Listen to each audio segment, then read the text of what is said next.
Guys, autism में कुछ cases बहुत ज्यादा सिवियर होते हैं।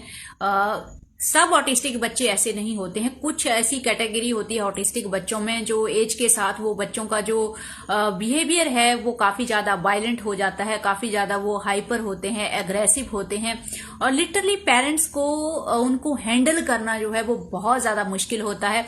ऐसा ही कमेंट अभी मैंने पढ़ा अपने प्रोफाइल पे। अभी 25 साल की बेटी है उनकी, तो बहुत ज्यादा हाइपर होती है और उसको हैंडल करना बहुत ज्यादा मुश्किल है पेरेंट्स के लिए।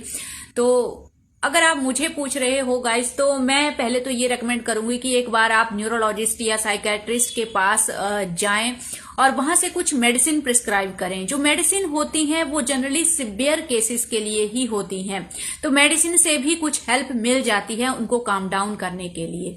और घर पर भी आप कुछ काम करने वाली एक्टिविटीज करवा सकते हैं। लाइक मैं हमेशा बोलती हूँ कि अगर एक ऑटिस्टिक बच्चे को आपको शांत करना है तो सबसे फर्स्ट नंबर पर जो चीज है वो है सेंसरी प्ले। आपको ये चेक करना है कि मेरे बच्चे को क्या चीज पसंद है। कुछ बच्चों को, जैसे मेरे बच्चे को डो पसंद है, कुछ बच्चों को पानी पसंद होता है, कुछ को सैंड पसंद होती है, कुछ को क्ले पसंद होता है। डिफरेंट डिफरेंट टेक्सचर होते हैं, तो वो चीज आपको यूज करनी है सेंसरी प्ले के लिए। सेंसरी प्ले अगर नहीं समझते हैं तो उसका सिंपली मतलब होता है किसी छोटे से टब में, मेरे पास में एक छोटा सा टब है स्पेशली उसके लिए मैंने रखा है, वो छोटे से टब में आप वो टेक्सचर डाल सकते हैं। चाहे सैंड डालो, चाहे आप उसमें ग्रेन्स डाल सकते हो, आप छोटी छोटी बॉल्स डाल सकते हो, थर्मोकोल बॉल डाल सकते हो, समर के सीजन में आप पानी डाल सकते हो, उसमें कुछ टॉयज डाल सकते हो आप, और उसमें थोड़ी देर बच्चे को खेलने दो, हाथ से करने दो। इससे बहुत अच्छा ब्रेन काम होता है। ये आप जरूर करके देखिएगा। एक ये चीज आपको हेल्प करेगी। दूसरा, आप म्यूजिक जरूर ट्राई करना ईयरफोन के साथ। आप कामिंग म्यूजिक जो है वो जरूर ट्राई करना। मैंने कुछ सिवियर केसेस देखे हैं जहां पे वो बच्चे सिवियर होने के बाद भी उनको किसी चीज की अंडरस्टैंडिंग नहीं है, लेकिन फिर भी वो सिंगिंग को बहुत ज्यादा पसंद करते हैं, यानी कि म्यूजिक को बहुत ज्यादा पसंद करते हैं सुनना। तो उससे भी बच्चे शांत हो जाते हैं।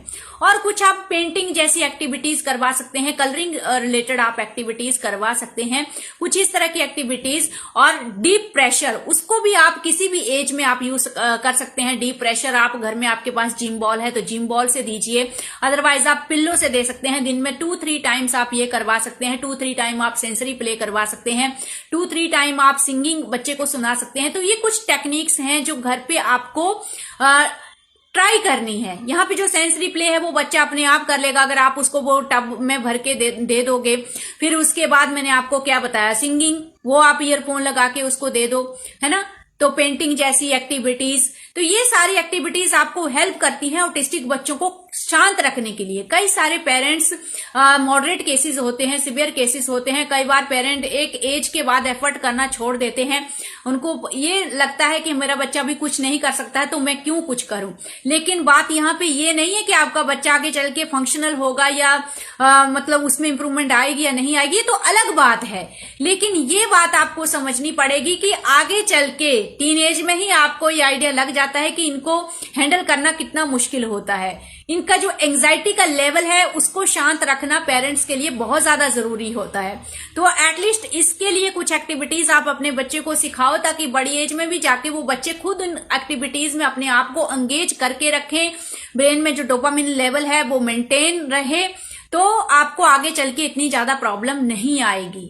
तो अगर आप ये सोच रहे हैं कि मेरा तो सिवियर ऑटिस्टिक बच्चा है, मैं क्यों कुछ करूं, मुझे तो कुछ बेनिफिट नहीं मिलने वाला है, लेकिन आप आगे चल के ये बहुत बड़ा चैलेंज होता है। तो इसलिए मैंने ये कमेंट अभी चूज किया है।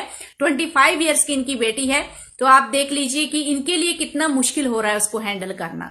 तो स्टार्टिंग से ही आप इन चीजों का ध्यान रखिए गाइस। और बिल्कुल भी डीमोटिवेटेड फील मत करना। ये समथिंग ऐसा है जिसका हर पेरेंट्स को ध्यान रखना है। मैं खुद इस चीज का ध्यान रखती हूँ कि अर्नब को प्रॉपरली सेंसरी प्ले मिले, अर्नब का जो माइंड है, ब्रेन है, वो रिलैक्स रहे। फर्स्ट प्रायोरिटी हमारी ये है कि बच्चा शांत रहे, उसमें एंजाइटी, एग्रेशन जैसे सिम्टम्स ना आए। सबसे पहले हमको उसको ट्रीट करना है। आई होप आप समझ गए होंगे।